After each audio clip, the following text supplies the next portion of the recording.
नमस्कार सभी को। सीखने की इस क्रम में हम कक्षा 8वीं विषय विज्ञान के टॉपिक धातु एवं अधातु पर चर्चा करेंगे। धातु एवं अधातु पर यह द्वितीय भाग है। पहले भाग पर हमने धातु एवं अधातु के भौतिक गुणों पर चर्चा किया था। तो आज के इस वीडियो में हम किन किन बिंदुओं पर चर्चा करेंगे उसे देखते हैं। देखेंगे हम आज के वीडियो में धातु एवं अधातु के रासायनिक गुण, सक्रियता श्रेणी, उत्कृष्ट धातुएं, संचारण, मिश्र धातुएं क्या होती है, मिश्र धातुओं के उपयोग।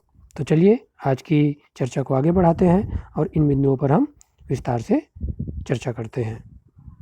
सबसे पहले हम देखते हैं धातु एवं अधातु के रासायनिक गुण। धातु एवं अधातु के रासायनिक गुण के अंतर्गत सबसे पहले हम धातुओं की जब ऑक्सीजन के साथ अभिक्रिया कराते हैं तो क्या होता है। जैसे मैग्नीशियम के साथ ऑक्सीजन की क्रिया कराते हैं तो मैग्नीशियम ऑक्साइड बनता है।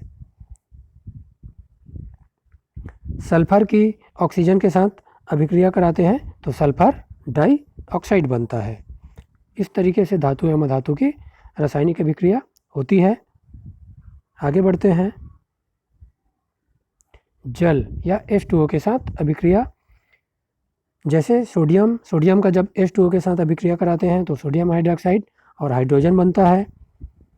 उसी प्रकार मैग्नीशियम का जब जल या H2O के साथ क्रिया कराते हैं तो मैग्नीशियम हाइड्रोक्साइड और हाइड्रोजन बनता है। अगला देखते हैं अम्लों के साथ अभिक्रिया। मैग्नीशियम का जब HCl हाइड्रोक्लोरिक एसिड के साथ क्रिया कराते हैं तो मैग्नीशियम क्लोराइड बनता है और हाइड्रोजन बनता है। उसी प्रकार जिंक का हाइड्रोक्लोरिक एसिड के साथ क्रिया कराते हैं तो जिंक क्लोराइड और हाइड्रोजन बनता है। हम सभी जान रहे हैं कि धातुओं के साथ जब जो खाद्य पदार्थ जो खट्टे होते हैं जैसे दही, अचार, इन सभी का उपयोग किया जाता है धातुओं के बर्तन में, तांबा, कांसा में, तो उनके साथ ये कुछ विषैले पदार्थ बना लेते हैं क्रिया करके और ये बर्तन को खराब कर देते हैं। तो अम्लों के साथ क्रिया धातुओं की होती है।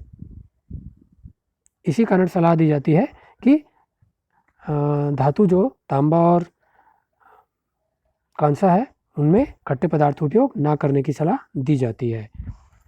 आगे हम देखते हैं सक्रियता श्रेणी। सक्रियता श्रेणी क्या होता है। धातुएं जितनी ज़्यादा क्रियाशील होगी उतनी ही ज़्यादा हवा और पानी से क्रिया करेंगी। सक्रियता श्रेणी दिखाई दे रहा है हमें। Potassium, sodium, calcium, magnesium, aluminium, zinc, iron, lead, hydrogen, copper, mercury, चांदी और सोना।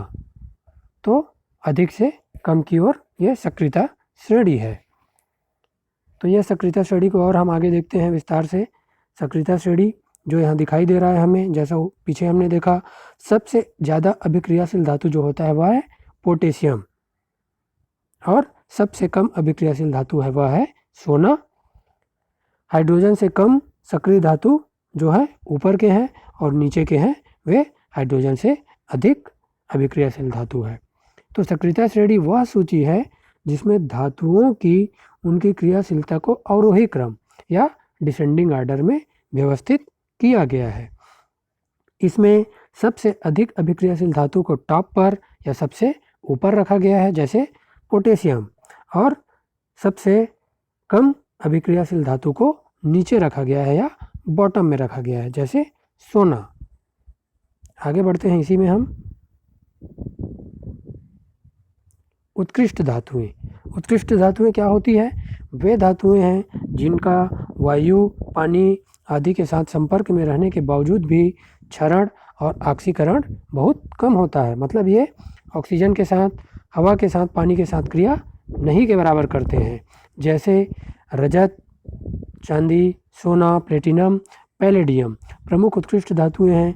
इसलिए इन धातुओं के आभूषण बनाए जाते हैं क्योंकि इनके साथ हवा, पानी, अम्ल, क्षार के साथ ये बहुत कम क्रिया करते हैं, नहीं के बराबर। आगे देखते हैं। अगला बिंदु है वह है संक्षारण।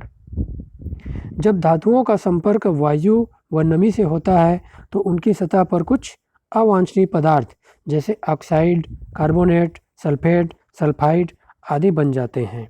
इसे संक्षारण कहते हैं या जंग लगना कहते हैं। जैसे चित्र में हम देख पा रहे हैं कि लोहा एक धातु पर हवा और पानी की क्रिया के द्वारा जंग लगता है, संक्षारण की क्रिया होती है।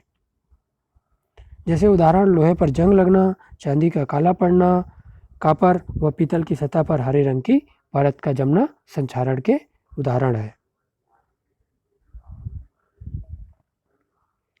जंग लगना एक प्राकृतिक प्रक्रिया है जो परिष्कृत धातु को ऑक्साइड, हाइड्रोक्साइड या सल्फाइड जैसे अधिक रासायनिक रूप से स्थिर रूप में परिवर्तित करती है। यह उनके पर्यावरण के साथ रासायनिक या विद्युत रासायनिक प्रतिक्रिया द्वारा सामग्री या आमतौर पर धातुओं का क्रमिक विनाश है। मतलब इनमें धातुओं का धीरे धीरे क्षरण होने लगता है संक्षारण की क्रिया द्वारा। आगे बढ़ते हैं। संक्षारण रोकने के कुछ उपाय क्या क्या हो सकते हैं? पेंट करना। हम सभी जान रहे हैं कि धातुओं पर पेंट कर संक्षारण क्रिया को रोकते हैं। ग्रीस लगाना, ग्रीस लगाकर संक्षारण की क्रिया को रोकते हैं। जैसे मोटरसाइकिल, साइकिल के चेन पर ग्रीस लगाया जाता है ताकि उनमें संक्षारण की क्रिया ना हो।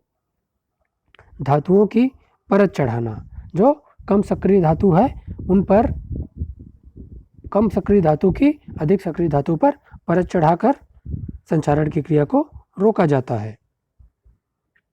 आगे बढ़ते हैं।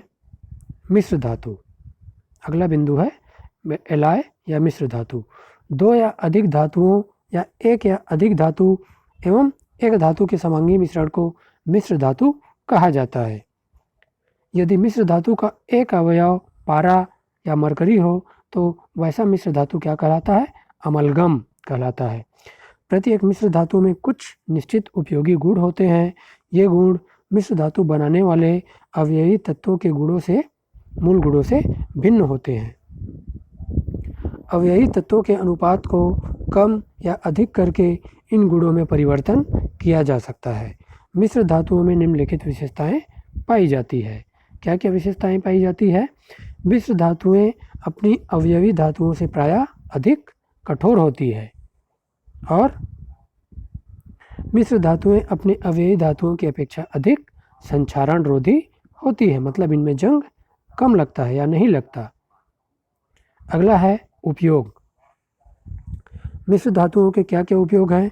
जैसे पहला भाग है क्रमांक, दूसरा है मिश्र धातु है वो, और अगला है मिश्र धातु किन से मिलकर किन किन धातुओं से बना है, और अंत में है इनके क्या उपयोग हैं।